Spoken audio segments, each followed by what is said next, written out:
Everybody. Welcome. My name is Emrys Elias. I am the University Health Board, and I'm chairing today's webinar. The title for today's session, The Impact of COVID-19 on the Economy and Mental Health, and What the Numbers are Telling Us. To enable our understanding on this topic, I'd like to welcome our presenter, Nick O'Shea, who has undertaken research in this area. Nick is the Chief Economist with the Centre for Mental Health. He is a macro-economist specialising in financial analysis, economic evaluation, and investment cases for health and social care interventions. Nick has worked in a range of government departments, including the Department of Health and Home Office, and led the Cabinet Office's Adults Facing Chronic Exclusion programme. Nick has worked in the NGO sector, including Revolving Doors Agency, Revolving Chaos and Saving Lives. He was also previously chairman of the human rights organisation Liberty. Along with his role as a chief economist, Nick is a chair of governors at a school in Catford and runs a brewery, Ignition, called Ignition in South London, which is staffed and run by people with learning disabilities. Before Nick commences his presentation, this webinar is run via Microsoft Teams. Can you ensure that your microphones and cameras are off when you're not speaking? Any comments or questions you may have, please feel free to write them in the chat bar and ask them at the end of the presentation. A copy of the presentation slides will be made available to all attendees. This webinar is also being recorded and will be available to attendees post this event. I now invite Nick to do his presentation. Nick. Thanks very much and good morning. I presume you can hear me okay. Good. Good morning, everybody. Thanks for joining. And today, really, I'm going to run through what the state of the economy is looking like as a result of COVID-19, and then exactly the links to mental health. Because what we know is that if you've got a healthy and happy economy, you're more likely to have healthy and happy people. And obviously, COVID-19 and the pandemic and our response to the pandemic has been something completely uncharted. And really, my presentation is to try and simplify that as much as possible, and then to talk through a piece of work that we've been doing, which looks to quantify what we think the impact will be in terms of service demand. So that's what I'm going to do now. I'm going to try and share my screen, which is always a deep joy because I then wonder how it will actually work. So here we go. And the good news is that you won't then be able to see me. So that'll be nice. Right, let's try. Okay, so here we go. That's the title. Okay, the Centre for Mental Health, we're an independent charity, and what we try to do is to find the best evidence and research to support where government should invest to get the best mental health for the population of England, Ireland, Scotland and Wales. Now, back in April, when it became clear that the pandemic was going to be more than a sort of 6 to 8 week thing, that actually it was going to be, if you cast our minds back, it's like, will this be done by summer? Will this be done by Christmas? I think it became fairly evident quite quickly that actually this was going to be a big thing and that the impact on mental health could be large. And this I was looking back at our April 2020 forecast. So we've done 3 forecasts as an organisation, really trying to predict what we thought the outcome of the pandemic would be, or rather our response to the pandemic. And essentially, it's the 4th point really, which is the longer this goes on for, the more the severity is going to be felt across the nation. And that really, at that time in April, we weren't sure, what was going to happen, but what we knew is duration was going to be absolutely key. And I think that has been, in this last year, that has been one of the key factors. In July, we then did another forecast, which then tried to sort of quantify a bit further what we thought would happen, and came up with this depressing Venn diagram, which really just points at where we see the UK being now, which is December 2020. So as you can see, 4 rings there: pandemic, flu, the recession, which we are now in, and then also Brexit. And obviously at time of presenting to you today, we don't know what will happen with Brexit. If it's a no deal, frankly, with zero preparation, that is bad for the economy. If it's a deal, but with zero preparation, that's slightly less bad. But the point is you've now got sort of 4 quite meaty negative factors coming together, and we are in that middle spot right now. So that's what we sort of thought would happen in July 2020, and that is roughly where we are. Now, on Brexit, I know it's quite a divisive subject, and we just don't talk about it in my family anymore, like many things. But the thing that makes it important, apart from obviously we are existentially changing our relationship with our biggest trading partner, is that if you look at the industries which have been affected by COVID-19, it's travel, leisure, hospitality. So that's kind of over this side of the economy. If you look at what happens under a no-deal Brexit, it's then science, financial services, and manufacturing, particularly things like cars. So what effectively you get is if you bring those two things together at the same time, as we might be about to experience, you're sort of effectively laminating the entire economy in a very thick plastic that then makes it quite difficult to actually do anything. So really, this is kind of crunch time for our economy. Now, we'll see, I guess, on Thursday what happens with Brexit. But just to give you a kind of a headline figure, or two headline figures, is our national borrowing is now bigger than our 1 year's worth of our economy, just over £2 trillion. And that's the first time that's happened since World War II. And then also we are on course for an economy that is 10% smaller than it was a year ago. And that's just not happened. That has just not happened to this country ever. So records go back to about 300 years. It's not happened. And the Great Frost of 1609 is the debatable point where maybe we have had a similar kind of shock. So I'm sorry this is all quite negative, but I think if we just at least expose the problem, then we can talk about what we do to then solve it.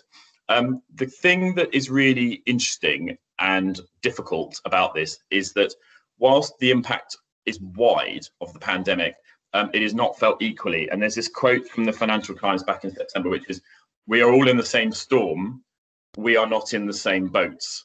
And really, it's this idea of actually the disproportionate effect on some as others. So just as COVID-19 in a health dimension picks on the weak, so it picks on people who are old or who've got underlying health conditions and goes for that weakness, so too the economics goes for the weak. So people with low levels of qualifications, maybe they don't have much experience in the career sector, and also people from Black and Asian minority ethnic communities. And if you look at the furloughing, for example, the number of people who lose their jobs after so when their furlough comes to an end, they lose their jobs, they're made redundant. It impacts on the youngest most and people from Black and Asian ethnic minority communities. So it's really this sense of some people actually have had quite a good lockdown in terms of economics. So I've worked from home, I live near a big park, I can go for a walk, it's very nice.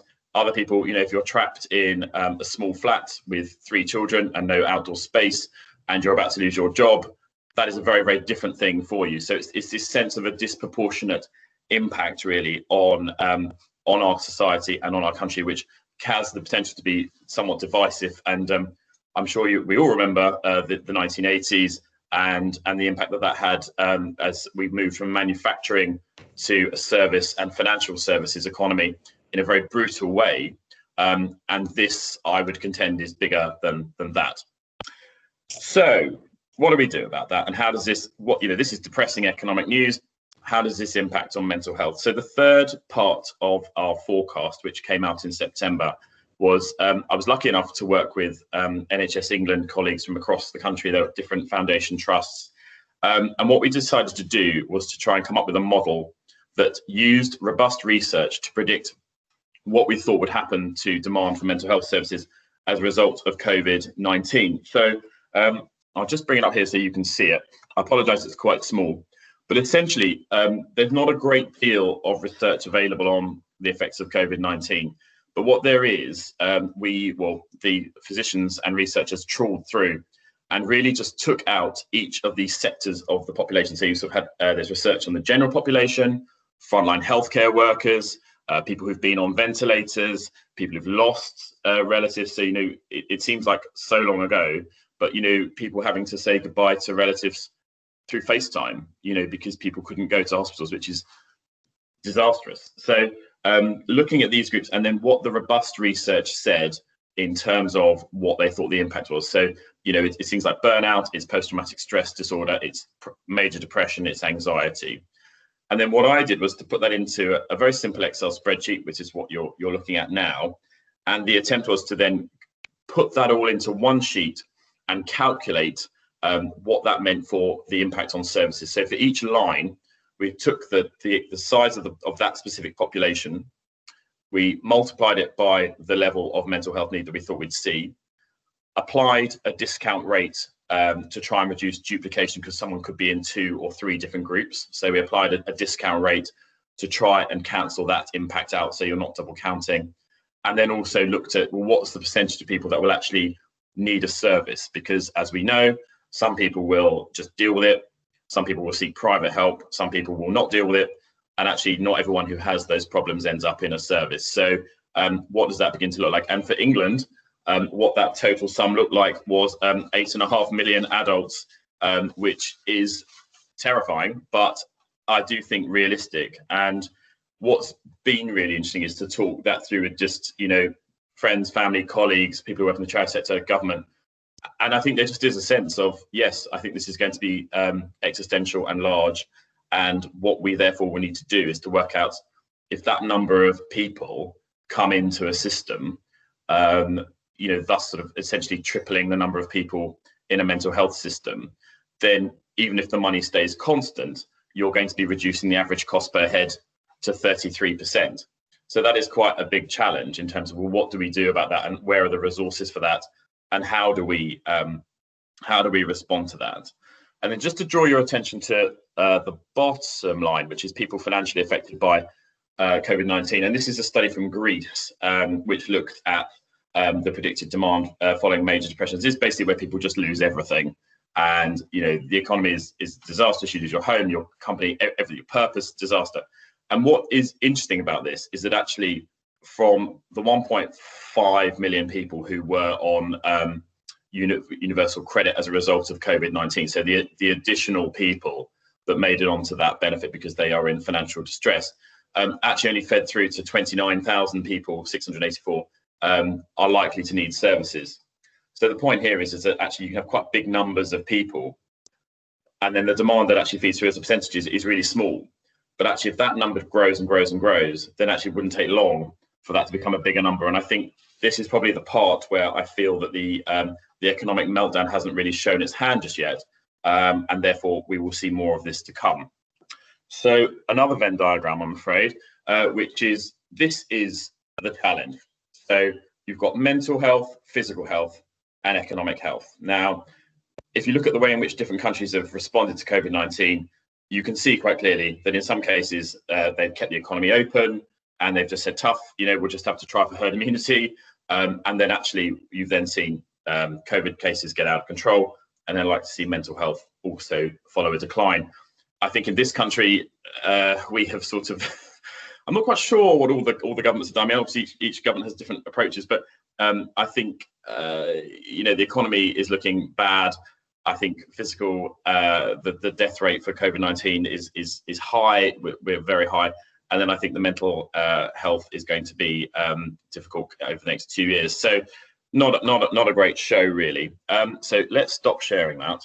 And then what I wanted to do was to conclude with 3 points. Sorry, let me just turn this camera on. Perfect.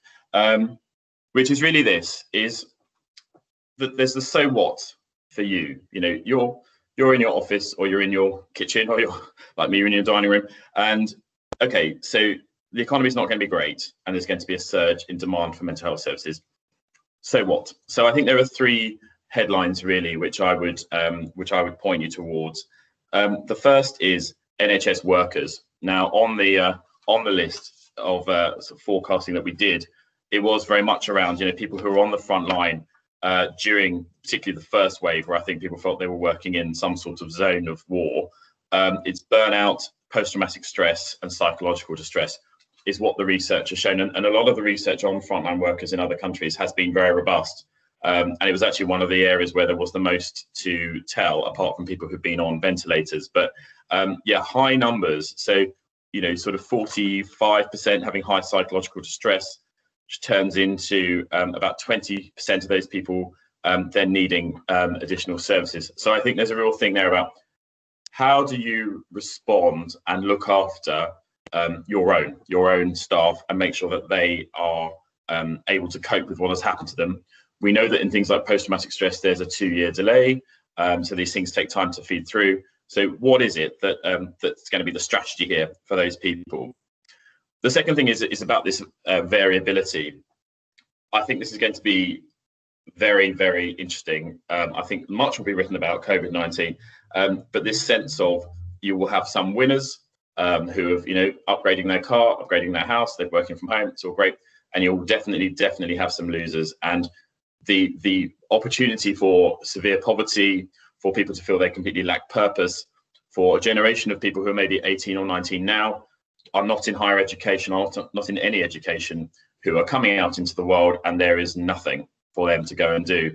And because all those hospitality jobs and all those service jobs have just dried up, and that impact of being young and inexperienced and unable to get experience. And we know that if you don't get people into something by 22, 23, it's then very, very difficult. And this is the kind of, if you like, the Thatcher generation of unemployed people who were just always unemployed throughout their life, because there was just no way really to overcome the barriers that then people felt in terms of getting into the work sector. So yeah, a real focus on those who are going to be the losers from this.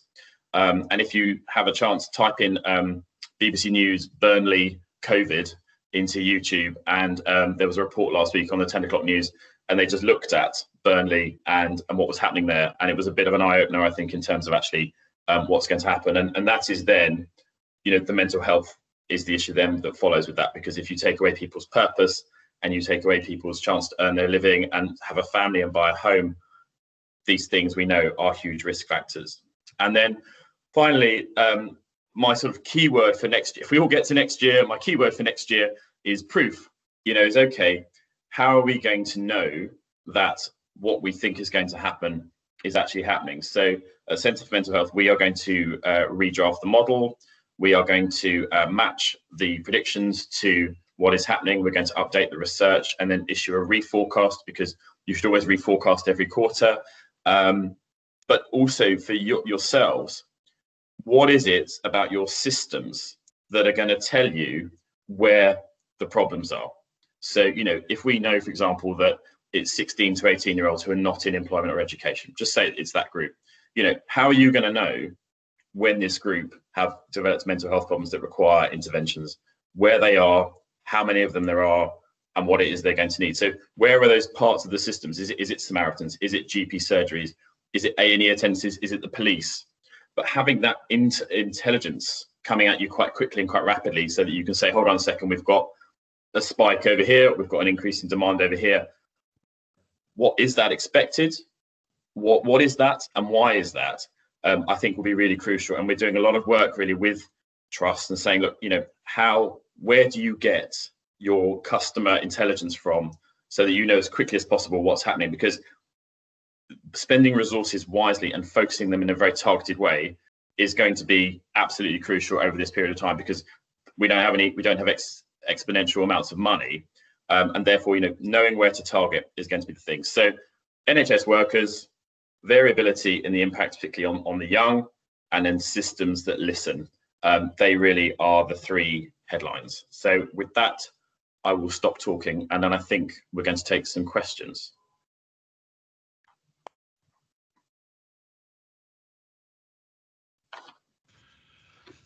Well, thank you, Nick, for an interesting but also very concerning information from your presentation.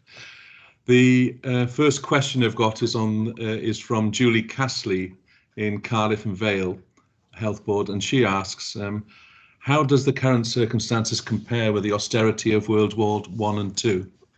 Oh, God. I think you're going to say austerity of 2008. I don't know. I mean, economically, this is bigger. So that's the first thing to say. And often there's talk about, with the World War I, it was followed by the Roaring Twenties. But actually, the Roaring Twenties didn't really roar very hard in the United Kingdom.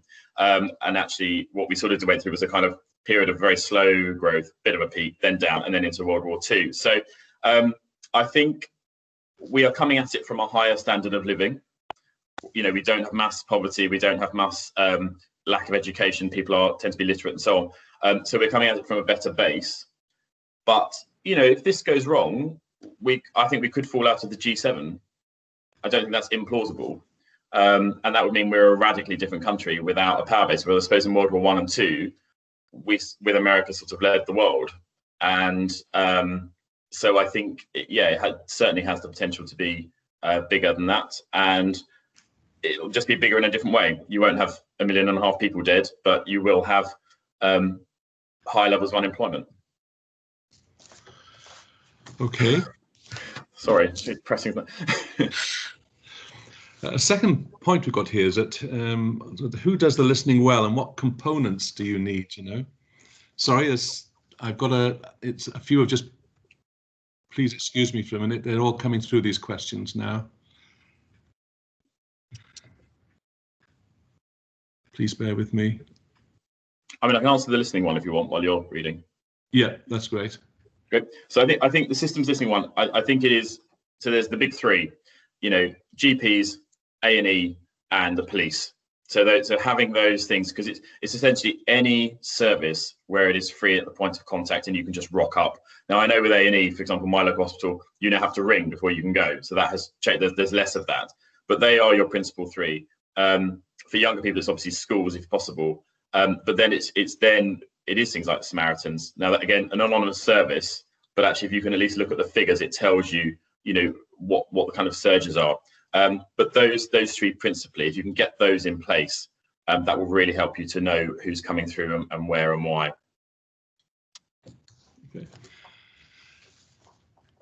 I've got any other further questions there? No, if I can ask you a question, Nick, is Great. that do you have a particular tool that might be helpful in supporting the prediction of what the demand is going to be for us in Wales going forward? Yeah, so I won't share my screen, but I'll just hold up a piece of A4 paper. This is the model, and it's on our website. If you just Google Centre for Mental Health forecast, it pops up. And we have made this just free to anyone to use. It's a very, very simple model. And all you have to do is you just have to know what your denominators are. So you have to know basically what your populations are.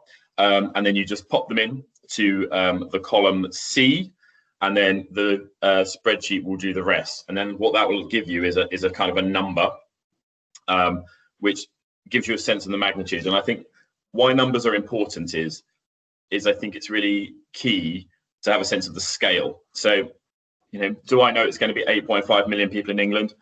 I don't, but I know it's not going to be 500,000 people. And it's that idea of saying, look, this is going to be big and we need to be ready. And a lot of people who've used the forecast model have said it's been very useful at a local area. It can be used locally, regionally, nationally, to help people to actually understand, the kind of levels that they need to prepare. Because, we work with areas who say, well, we're just going to do the same demand as last year plus 10%. And it's like, well, I'm not sure that's going to cut it, I'm afraid. So so this is freely available. You can fill it in. There's a slide deck that goes with it that gives you the references to get the denominators. So please feel free to use it, and then just call me if you can't work it. Okay, thank you for that, Nick. The next question is from Christopher Dawson Morrison and Iron Bevan. Should we be more comfortable in disproportionate targeting of services to our poorest communities, perhaps removing some services from wealthy areas to mitigate impact? Yes. Yes, no, I should. Sorry, it's a short answer. I think there's something almost sort of Old Testament biblical about this pandemic, which is that it is going to be for some people just a wipeout, and other people's will, as I say, will see their lives improve. And I think, again, it's about having poverty is one vector, and it's a big vector. It'll tell you a lot about what's going to happen, but also so is resilience, so is family breakdown, and so on. So is existing mental health problems are the biggest factor in this forecast. So that's key. And I think it goes back to this idea of this is why your customer data is so important, your patient data is so important, is that you need to be able to map where these people are, because actually we don't know that it will just be poor people, because if you've got a higher incidence of existing mental health problems in a middle class area, well, actually you also need to be looking over there. So it's how do you know that you know? And again, it's these ideas of, okay, are referrals to your CMHT spiraling? is your GP saying we've got just everyone that's coming through the door trying to talk about mental health, and I've got 6 minutes to give them an appointment, and so on. So yeah, targeting through knowledge and data would be my advice. I would imagine, yes, it will mean though targeting things towards poorer communities. Yes. I've got another question there from Christy B. Jones. What is the predicted effect of social media and 24-hour wall-to-wall news? Yeah, my television broke last week, and I was quite pleased actually. I was don't want to know. I think so. That is not included in this forecast. I think digital is a very interesting topic because it magnifies our behaviour. So on the one hand, anything is available to us. So we have all this choice, and we can do this, and we can socialise with people that share our view, and we can find someone online who agrees with us. So there are very helpful things to it, and obviously digital support. iApps and things like Kooth and Zenza. These are great tools in terms of how you reach large numbers of people and you get them into some kind of support quickly. But in terms of the actual impact of social media, we know that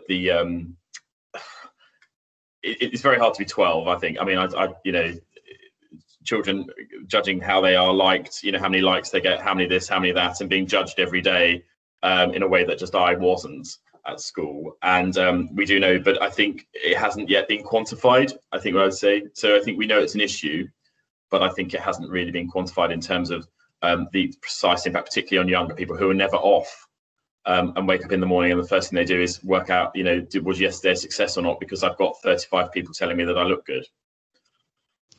Okay. Sarah Mosley, you want to ask a question? Thanks. I actually asked my question in the bar, but I think I asked a question about listening, and I'm wondering, whether we need to be a bit more creative in the way we do that, given that the pandemic has kind of disrupted the normal channels for help seeking, that, as you say, water runs and finds the crack that it can flow into, but maybe we need to be thinking quite systematically about a broader way of listening in an unfiltered way to what's going on for people. I mean, early in the pandemic, we had really good conversations with the Welsh Government because a number of charities were directly asking people what was going on for them. So it was very clear to us, even though referral rates were right down, that the level of need was rising, and particularly amongst certain groups. So I wonder whether we need to think in a slightly different and more creative, and Clem Price has said there in the comments that we need a more kind of systems-based approach, whether, because this is unprecedented, we need to be thinking slightly differently about how we listen and respond. So that question really. Yeah, I totally agree. So anecdotal evidence, my cousin John's a priest, and he says he's never been inundated more than in the last 9 months with people having severe mental health problems and life crises. And he says it's been a real test, for him in terms of how much support he can offer. But the reason I give that as an example is that actually this is an amazing nation in that we've got a set of nations in that we've got, really good infrastructures, be they schools, the voluntary sector, charity sector, good communities. And I think that's why mapping systematically is so important. It's going to be really key to understand what the whole system looks like. So, not just where your hospitals are, but actually, in a given community that is going to be risky, who is on the ground? Where are the people that can help? What's the local food bank able to tell you? Because there are enough people if everybody's just coordinated. But it's how we then get those people into the right place. And I think drawing on people to offer that unconditional listening, as you say, and a kind of much more flexible approach, and not having to sort of quite quick and rapid help for people, I think will be really crucial. And the reason that this forecast model I think is important is that it's the scale size of it. Is if you're sitting in an office trying to work out between you how you're going to fund mental health services for everybody, I would argue that's a very tall order. I think if you can map a system and say, who have we got, what have we got, where are they, can we get them to do the kind of this, that, and the other, that is going to be a much more effective approach, I would say. Lucy Reid, BCU.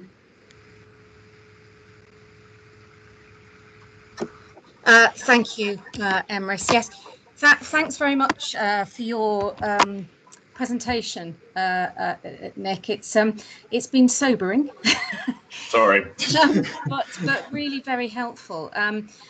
What I just wanted to make an observation first, and then kind of follow up with the question. My observation, first of all, is I think more of a positive that I was reading a diary that had been kept by an emergency department physician in Los Angeles on his experiences of the pandemic from the front line over there. Very, very harrowing and very powerful accounts where he was describing that, when he responded to the 17th intubation bleep of that hour, he realised that the person he was working on was actually his own senior physician. The sense of helplessness that they were all he and his colleagues were feeling, as I say, it was a very harrowing and very powerful account. But on the positive that I took away from it was actually how we have responded to the pandemic here in this country, and it made me feel incredibly grateful that actually our hospital staff haven't had to deal with that level of trauma, because we did successfully manage to flatten the curve. And I think I recognise that for a lot of the population, maybe they haven't truly appreciated that it could have been so much worse for us than actually it has been. But my question on the back of that, though, is how do you think cultural challenges are going to impact upon our ability basically to respond to this subsequently, because we haven't just got the mix of increased mental health problems as a result of the isolation element of the pandemic, the worry, the concern, people losing relatives and not being able to be with them at the end, and that sort of and the PTSD that you referred to. But we've also got an element of anger out there from various groups in society who feel that they've lost so much, so you've got different sort of sources, I suppose, and different challenges that are presenting themselves in different ways from a mental health perspective, and whether or not we need to be taking different approaches to how we manage those, and whether there's something that we can do as a wider society to address this as well. Yeah, that's quite a big question, but yeah, it's a good question. I think, I was walking past St Paul's the other day, and on Monday last week, and straight into a cycle lane, and a cyclist got off and punched me. So there's a lot of aggression out there, and I think we are seeing this sense of people who, like London is a very strange place because it is very densely populated and very mixed. But you just see people who have, my neighbour's just bought a new Tesla, great, and there's the other people where you're going, you haven't eaten, and there are people in my local high street you see rummaging through litter bins. And it's that very, very sense of this chasm. And what we know is that economic disparity is very, very bad. It's bad for our mental health. It's also bad for our safety, and it's bad for intergenerational health. And therefore, yes, exactly. As a society, we need to focus on the temptation is going to be to say, okay, crime has gone up. This is a criminal justice problem. And actually, what we need to keep focusing on is, no, this is a public health problem. And this is about poverty, and this is about inequality of opportunity, and this is about people being hit very hard by something that has come along and in a very mixed way. But I think what we saw in the 90s was, to go back to that sort of the major government, it was this, being very tough on crime and trying to just, imprison as many people as possible, and actually not really trying to deal with what was behind this, which was a large recession that affected large parts of the UK outside of London. And then obviously the Blair government said, well, we're tough on crime and tough on the causes of crime, which was a bit more of a kind of nuanced approach where you try to look at things like Sure Start and so on. The big issue is twofold. One is we don't have unlimited amounts of money now. So, you know, we've just blown £400 billion in the last 9 months. And, you know, the ability to do that. And I think there was a very strong narrative at the beginning, which is there won't be another set of austerity. We won't do that twice. And I think that's been reversed quite significantly already. And in austerity, what happens is criminal justice becomes a much more powerful instrument than public health. And then I think the other thing is there's some really interesting economic work around, is the 20th century an anomaly? So actually, did World War I and World War II and the end of the empire just create this sort of this artificial middle class who saw their living standards go up, who bought houses, who bought cars, who have access to education, and actually that was quite counter to what happened in the previous 10 centuries. And it's that sense of, well, is the 21st century going to revert towards that? And this sense of the middle class is declining, and then the working poor increasing, and then the affluent, you know, the what was it, the urban aristocracy, I think they were called, becoming much bigger. And how does the wealth spread? So, you know, 1 in 5 people over the age of 60 is an on-paper millionaire. I mean, that's extraordinary, you know, and the amount of wealth that is held. But in that group, in comparison to someone who is 21, who's got 50k worth of debt, is earning the minimum wage or can't get a job, and has zero prospects for the next 10 years, is quite extraordinary. And it's this sense of, if we are going to sort of have this sort of pull, if you like, this polar pull where we sort of just start to go one way or the other, and it's which side of the tide you're on. You know, that's a really tricky policy question. And I'm not sure that the current crop would be able to answer it. But but I think I don't know if you want to talk about economic strategy, but I think in terms of economic strategy, there are 3 clear wins. One is the environment. So actually, how do you invest in environmental protection and environmental creation? You know, actually creating better waters and better environments. So investing in that, so we become a green economy. Investing in building, you know, manufactured goods that don't break after 5 years. So, you know, a washing machine that lasts 20 years, a dishwasher that lasts 30 years. I think there's a massive global demand for that, and being at that sort of premium end, you know, how do you get that? And then finally, obviously, digital is, okay, if we're about to have 1 million young people unemployed, I think we actually do have 1 million young people unemployed, digital, how do we get those people in and start getting to do what they do best at, and actually leading in those things? So I think it's about how you come at this with a real plan for the economy, a new deal for the economy, that moves the conversation away from, okay, you know, you've just had your catalytic converter nicked for the 3rd time, and we need to imprison some people because they're causing problems for you. Oh, thanks, Nick. I could talk to you about this for hours, but I know other people have got lots of questions to ask. So thank you very much for that. Okay, if I could call and bring in Alan Herbert, please.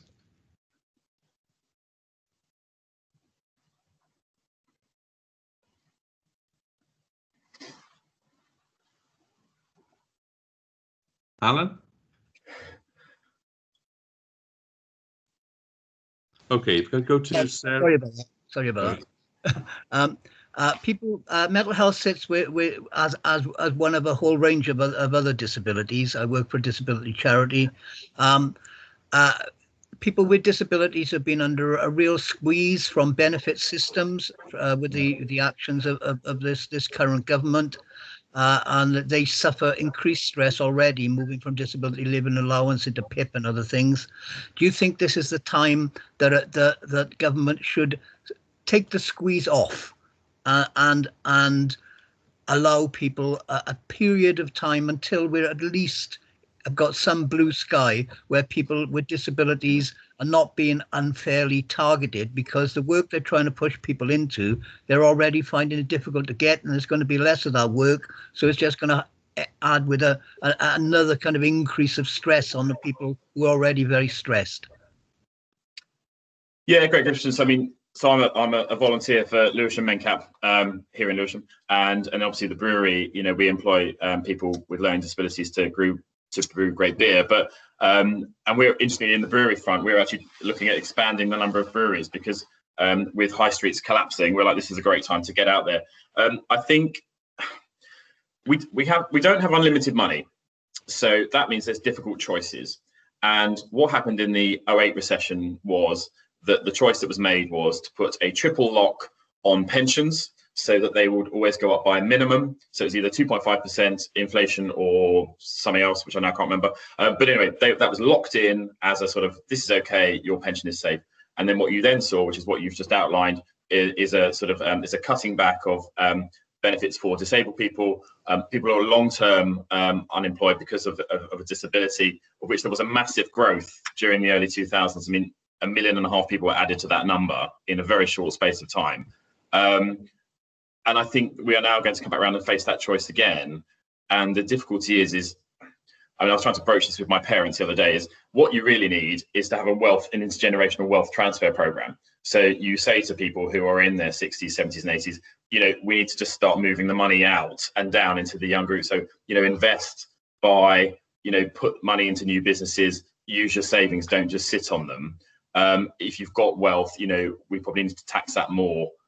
You know, and this is not popular stuff. I mean, you know, my dad's face in particular, not joyful, and it's a real vote loser, depending on which government you have. But you know, we have a Tory government in England, and you know, that's a massive vote loser because the majority of people that vote for the Conservatives are over 45, 50. So what that then means is that you have an economic problem, and then you have a political choice to make. And so, yeah, my personal hope would be take the pressure off, maintain benefits for those who are in a very tricky situation. And I've seen firsthand the impact that has on people when their benefits are on the line and they're being assessed by someone who's got no idea of what, you know, a disability looks like. And it's very painful and it's awful, actually. But then that means a very difficult conversation with people in their 70s and saying, I know you've just been through a pandemic where you could have died, but we just need a third of your wealth, thanks, because we've got to just fill up the tank over here. And I think how that is done is going to be quite a tricky one, really. Thanks, Nick. If I could go to Sarah Stone. Hi, thank you, and really, really interesting, compelling presentation. I'm from Samaritans, and you know, we have been surveying our volunteers and picking up the big themes coming through, and you know, a fifth of our calls at the moment have a kind of significant COVID-19 aspect to them. My question really is about prevention, and it's about this question of what's happening to people who are not involved in their world. You know, we did a big piece of research not so long ago on inequality. And you know, inequality is closely connected to suicide risk, as you'll be aware. But one of the things that we found that mitigated that was non-stigmatizing good quality back to work programs. Now, you know, I'm not an economic expert. I am a child of the early 80s, however, coming out of university to those extraordinary levels of unemployment and kind of the dangers for people of not actually being able to get involved, not feeling competent, contributing, involved in their world. So, you know, there is something obviously critical about anticipating a mental health crisis on a huge scale, but there's equally something incredibly important about trying to reduce that as far as we possibly can. And it feels to me like some of the messages that are most important need to be heard by people who aren't necessarily in this meeting, but who are looking at economic planning.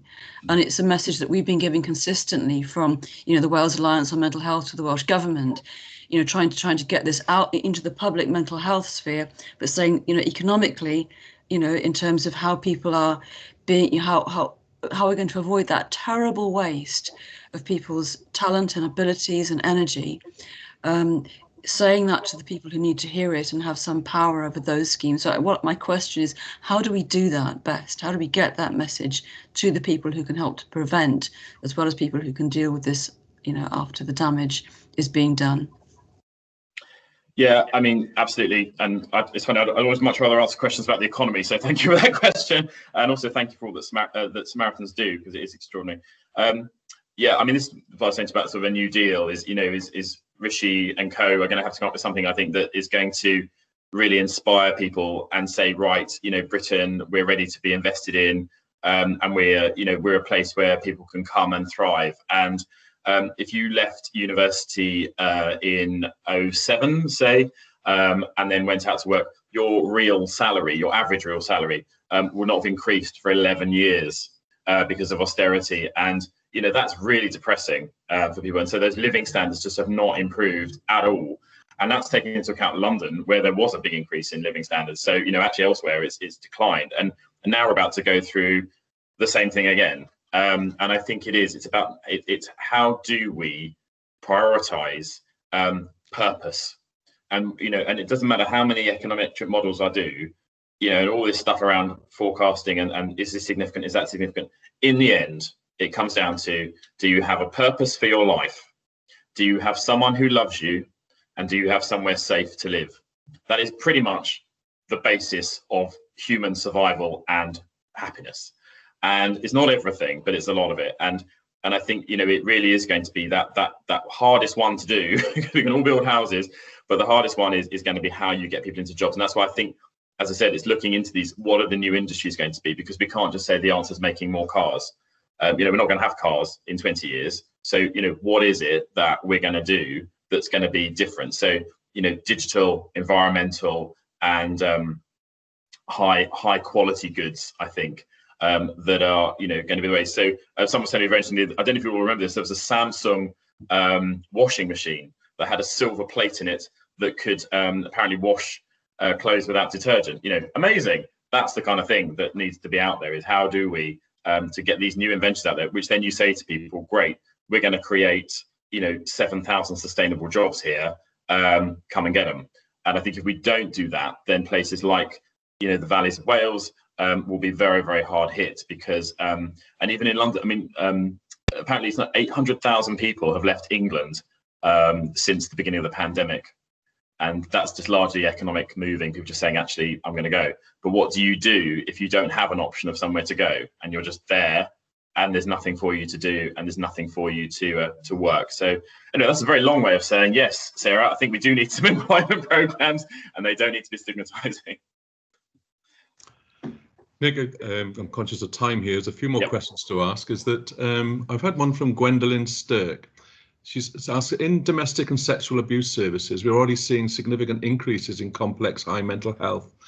What are you seeing being used as proof, and how this works with the holistic evidence and delivery of service provision? I would see that frontline information as absolutely proof. And I think it's how you get that into the system. So there's two questions, actually. One is, how many people are coming to you in comparison to last year? And therefore, what's the need? As you say, high critical levels of acute care. So what does that tell the system that they need to prepare for? So what is the change of size in that number of people coming towards you?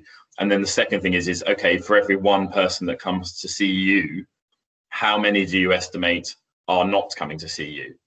And therefore, what does that tell us about where that wider group are? So I think it's those two questions. But yeah, absolutely, that is first-hand patient information that is crucial to designing a system that will help. I'm taking chair's liberty here, Nick, if I can ask you another question. Is that, do you have any evidence in the work that you've been doing so far that there's proactive planning on what you've presented going on in England or any parts of England? Yes, we've had a lot of interest in, I was quite surprised actually, we've had a lot of interest in it, and so from central government at quite high levels of central government. So that's been good. And a lot of areas have been using it. I know we're set up very differently in England, but a lot of areas have been using it to forecast what they think the demand will be coming through. So I get sort of 2 or 3 emails a week from people saying, I can't get this row right or something. So we think it's being used pretty widely. And after this, actually, I'm going to a meeting which is about how to which of the models are best in terms of surge planning, because there's 3 models out there which are frankly actually showing quite similar surge levels. Okay. Thank you. I've got a comment from Maria. It reflects many of the comments that have been said so far, but the challenges, and Maria Thomas, that is from Cumtaf, is that the challenges and demands across public services this year and the need for partnership working has never been so vital in tackling the impact of this pandemic on mental health services. We need now to anchor our organisations more than ever. So it's, I suppose, one of the key messages for me from today is that this is a public service response to the issues that you've identified here today. Yeah, and I think, I mean, just to be a bit brutal, I mean, you know, I do a lot of work with local services outside of my work, you know, and you see a lot of people cruising, a lot of people doing jobs which seem to be mainly about paperwork, and, you know, not a lot of action, and in our public services here locally. And I think that is the massive opportunity here is that if someone just has the vision to reimagine what a system looks like, actually to say, right, come on, enough, we need, you know, who are we seeing, who are we helping, how are we making this as quick as possible? That I see as the opportunity. You know, the NHS came out of the immediate years after World War II, where people realised we had to actually just do something different. And there is this chance, I think, to say, actually, you know, do we need endless risk assessments that actually essentially keep people in their homes, or could we just offer them something that will help? And it's this sort of getting to much quicker at just, you know, providing that frontline service, rather than, you know, some of this stuff is important. I understand that, but I think it certainly where I live, a lot of it could be minimised, and I think can often be used as a barrier to actually people getting help quickly. Okay, and then I suppose one final question here is that we've talked about a lot of the issues. One of the points made by Chris D.B. Jones from HEIW is that about investing in digital literacy and create workplace opportunities to earn and learn. So take a proactive approach to it. Yep. I mean, I say this. I mean, this is my mobile phone. So I'm not the most digitally minded of the world, but I think it's about aptitude. So I think any successful work program finds people with aptitude and then gets that, exploits is the wrong word, but basically, you know, gets that to its full potential. So what we know is that younger people tend to be better on digital, and but targeting those people with those talents, I think, rather than sort of saying, right, we're all going to put you online for everything. The big caveat to that has been obviously Zoom. So, you know, for Lewis and Mencat, we've been doing online discos, because that's been the way in which we connect. I know I dance around my front room every Tuesday, but it's that thing of, but that's been a huge issue for us, is we suddenly had to get 200 people online. And how you do that, and how, you know, there will be another pandemic probably in about 5 years' time. And how do we do that? How do we actually make sure we can live a digital life for people who are vulnerable and maybe excluded from society generally, but we can kind of close our eyes to it because they've got a club each week? Okay. Well, I'm conscious we've bombarded you with questions in a number of different areas. And can I just thank you for responding to those questions as well? It's very much appreciated. Also, can I just say a big thank you for an informative presentation that we've had today, linking the economy and some of those health issues. I think that I suppose one of the challenges that we're going to have to, noting from your presentation today is that, as I said earlier, one is a systems issue about how we manage this going forward. We've got to be proactive in taking this agenda forward. And similarly, I should say thank you very much for the tool that you've shared with us that we can use to help inform on what that future demand is. So the only final things I've got to say from my perspective is this webinar has been filmed, as you're aware, and it will be shared with across participants from today. And we'll also have a copy of the slides. Those questions that, I mean, there's a couple of questions that haven't been answered, I know, and is that I know in discussion with Nick earlier, is that he may be able to answer those outside of this meeting, and we'll take note of those questions. Can I also say thanks very much to the Confederation for organising this event today, and thank you for your input, all the participants who've come to this webinar today. Thank you very much.